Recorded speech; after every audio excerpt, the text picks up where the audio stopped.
බලමු මොකද්ද web design කියලා කියන්නේ කියලා.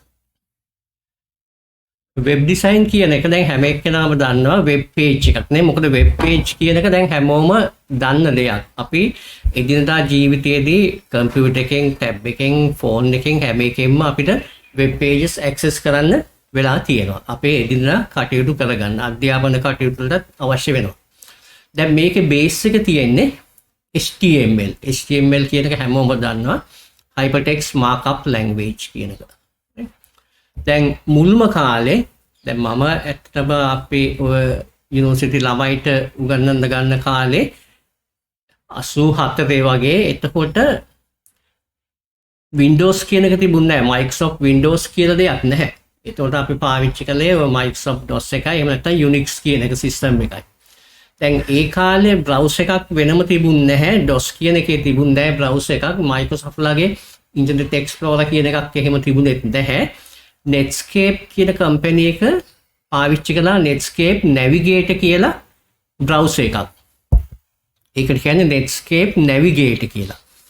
මේක හරි ප්‍රසිද්ධ සිම්බල් එකක් තිබ්බා, නිකන් අර නැංගුරමක් වගේ මේ ලකුණක් තිබ්බේ Navigator එකේ මේ logo එකක්. දැන් මෙන්න මේ කම්පැනි එක ටික කාලයක් යනකොට පටන් ගත්තා Netscape Composer කියලා.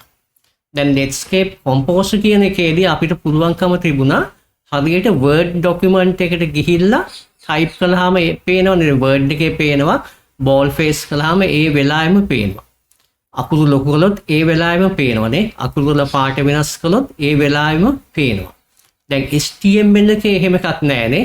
ඒකේ අර codes ලියලා preview කළාම තමයි හරි එක පේන්නේ. දැන් එහෙම නැතුව Netscape Composer එකට ගිහිල්ලා අපිට page එක හදලා ඒක save කළාම HTML code එකෙන් save වෙනවා. ඒක ලොකු පහසුවක් වුණා අර කෙලින්ම directly codes ලියන්න නැතුව අපිට මේක කරගෙන යන්න. ඊට පස්සේ Microsoft ලා මේ field එකට ආවම Windows කියන එක ආවෙන් පස්සේ front page කියලා එකක් ඒකොල්ලෝ නිකුත් කළා. front page කියන්නේ ඇත්තටම office package එකේ එක component එකක්. ඒකද Word, Excel, PowerPoint, Access, front page කියලා තමයි මුලින්ම තිබ්බේ. එතකොට මෙන්න මේ front page එකෙන් අර web pages හදන එක හුඟක් පහසුවෙන් කරන්න පුළුවන්කම තිබ්බා. මෙතෙන්දි එක page එකක් විතරක් නෙමෙයි pages කිහිපයක්ම හදලා මේවා එකිනෙකට link කරලා සම්පූර්ණ සිස්ටම් එකක්ම සයිට් එකක්ම easily maintain කරගන්න පුළුවන්කම ලැබුණා මේ front page කියන එකෙන්. ඊට පස්සේ Macromedia කියන කම්පැනි එක Dreamweaver කියලා software එකක් පාවිච්චි කළා.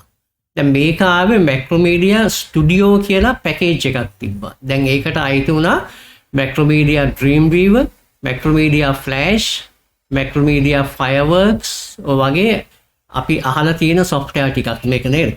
පසු කාලෙක මෙන්න මේ Macromedia කියන කම්පැනි එක Adobe විසින් පවර ගත්තා. දැන් යන්නේ Adobe Dreamweaver, Adobe Flash කියලා තමයි යන්නේ. එතෙන්දී අර front page එකට වඩා පහසුවෙන් websites හදන්න පුළුවන්කම තිබ්බා. මොකද මෙතන Dreamweaver කියනකොට ඔය CSS කියන එක, Cascade Style Sheets කියන ඒවා හැම ඇවිල්ලා තිබ්බේ. ඒවා පාවිච්චියෙන් කොහොමද ඉතා මේ හොඳ වෙබ්සයිට් එකක් හදාගන්න කියලා ඔය Dreamweaver එකෙන් පුළුවන්කම තිබ්බා. මේ හැම එකක්ම අපි කියන්නේ standalone packages කියලා. ඒ කියන්නේ අපි එක කම්පියුටර් එක හදනවා, ඊට පස්සේ මේ සම්පූර්ණ ටිකම සර්වර් එකට අප්ලෝඩ් කරන්න ඕනේ. මෑත ඉතිහාසයේදී තමයි ඔය CMS කියන කාවේ content management system. මේකේ වෙනස තමයි අපිට directly ඒ කියන්නේ live website එකට log වෙලා changes කරන්න පුළුවන් ඒ වෙලාවෙම බලන එක්කෙනාට පේන විදිහට. හරියට අපි Gmail, Facebook ඒ වගේමට log වෙලා අපි යම් දේවල් කරන්නේ, ඒ වගේ online කරලා කෙලින්ම update වෙනවා website එක. ඒකෙන්දි පොඩ්ඩක් carefully කරන්න වෙනවා. මොකක් හරි වැරද්දක් වුණොත් ඒක ඒ ක්ෂණයකින්ම ගිහිල්ලා අනිත් මේ ඉන්න අයට පේනවනේ. එහෙනම් ඒක ටිකක් ප්‍රවේශමෙන් කරන්න ඕනේ. CMS කියන එක ආවෙන් පස්සේ ප්‍රධාන දෙකක් තියෙනවා. එකක් Joomla, එකක් WordPress. අපි මුලින්ම ඔය පාසල් සිසුන් සඳහා ට්‍රේනින් ප්‍රෝග්‍රෑම්ස් කරන කාලේ ඉඳලම කළේ Joomla කියන එක. මොකද ඒක O level syllabus එකේ සඳහන් කරලා තිබුණා. ඒකයි ඒ හින්දා හුඟක් අය පාවිච්චි කරපේක Joomla හින්දා අපි Joomla එක තමයි දැන් කරගෙන යන්නේ. මේකේ versions කිහිපයක් තියෙනවා. දැන් අලුත්ම version එක අපි තාම මේකට දැම්මේ නැහැ. තාම ඒක පොඩ්ඩක් අර stable අඩු ගතියක් තියෙනවා. සමහර plugins එහෙම ඒකේ නැහැ වැඩ කරන්නේ. ඒ හින්දා අපි ඒක complete වෙනකන් 3 series එක තමයි යන්නේ. 4 series එකක් දැන් තියෙනවා. මොකද මේ series එක ආවම පොඩ්ඩක් වෙනස් වෙනවා. 3 එක ඉගෙන ගත්තොත් අපිට පුළුවන් ලේසියෙන්ම 4 එකට යන්න. ඊළඟට Joomla කියන එක බලමු. Joomla කියන එක free and open CMS. ඒ කියන්නේ free and open content management system එකක්. මොකද්ද මේ free කියන එකයි open කියන එකයි. දැන් ඕගොල්ලෝ අවුරුදු කිහිපයක් මෙතන උගන්වලා තියෙන හින්දා මම ඒක වෙනම explain කරන්න ඕනේ වෙන්නේ නැහැ. free කියන්නේ අපිට freely download කරගන්න පුළුවන්. open කියන්නේ ඒකේ source code එකත් අපිට වෙනස් කරන්න පුළුවන්.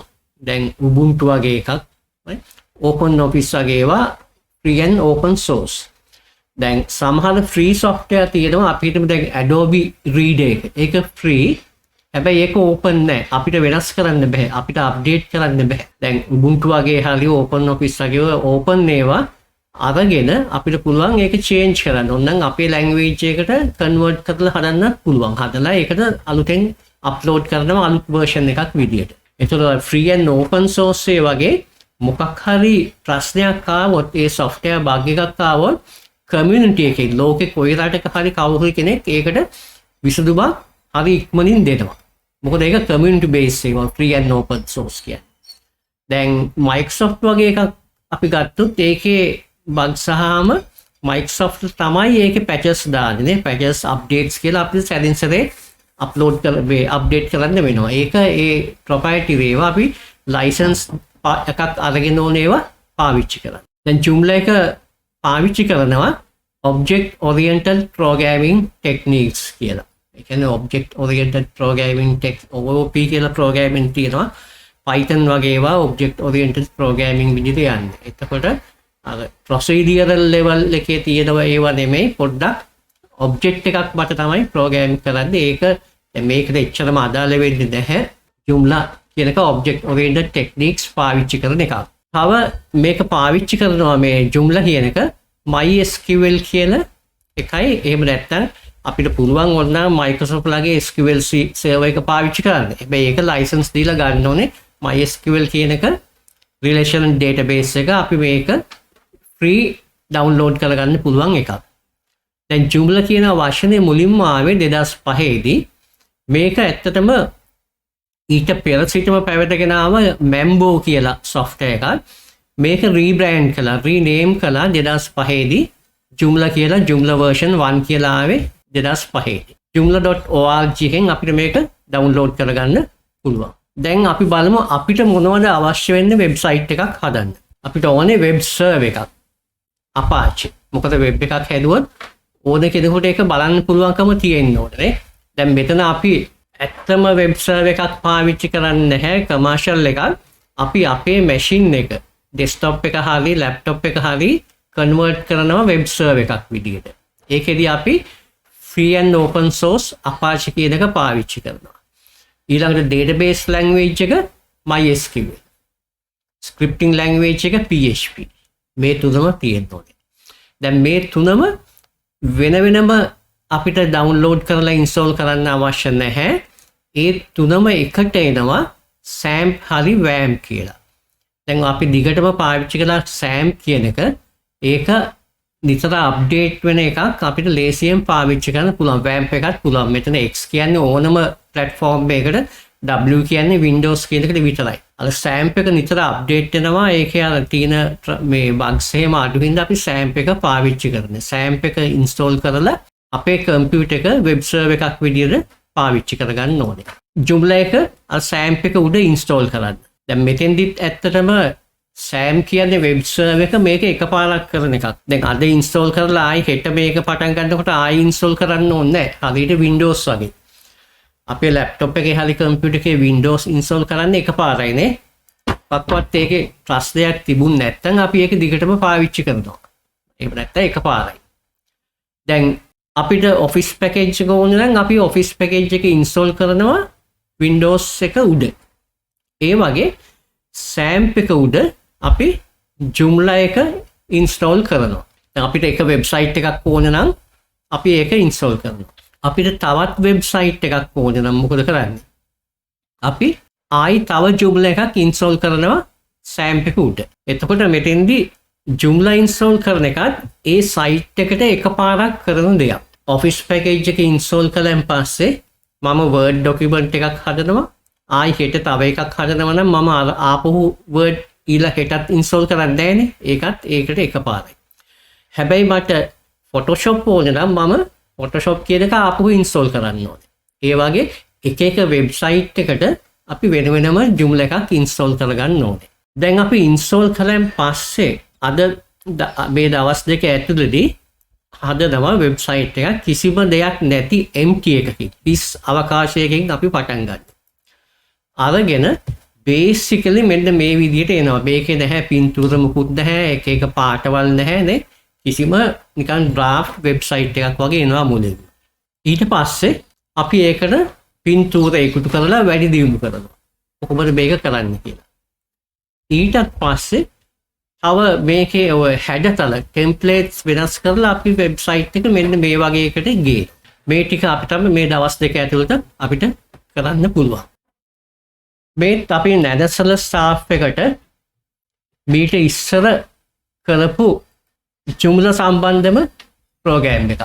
අපට පේන්නේ මෙතන හුඟක් ඉන්නවා තෙල්දෙනිය Nenasala බලංගොඩ Nenasalaෙන් ඉන්නවනේ. තෙල්දෙනිය බලංගොඩ මේ වර්ක්ෂොප් එකේම අපි කරපු මේ දැන් මට හිතෙන අවුරුදු දෙකක් වගේ ඉස්සෙල්ලා කරපු එකක්.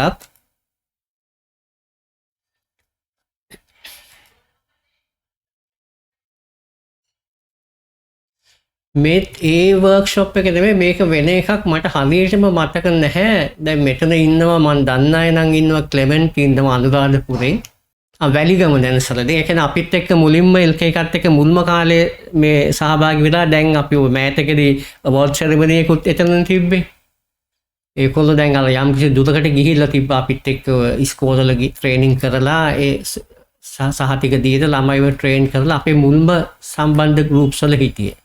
හරි මම දැන් අපිට ඕගලන්ට හඳුන්වලා දෙන්නම් අපේ අද දැන් මේ මෙතනදලා මේ වර්ක්ෂොප් එක කරගෙන යන්නේ අපේ trainer Senior Training Officer LK Domain Register එකේ අපේ training division එකේ.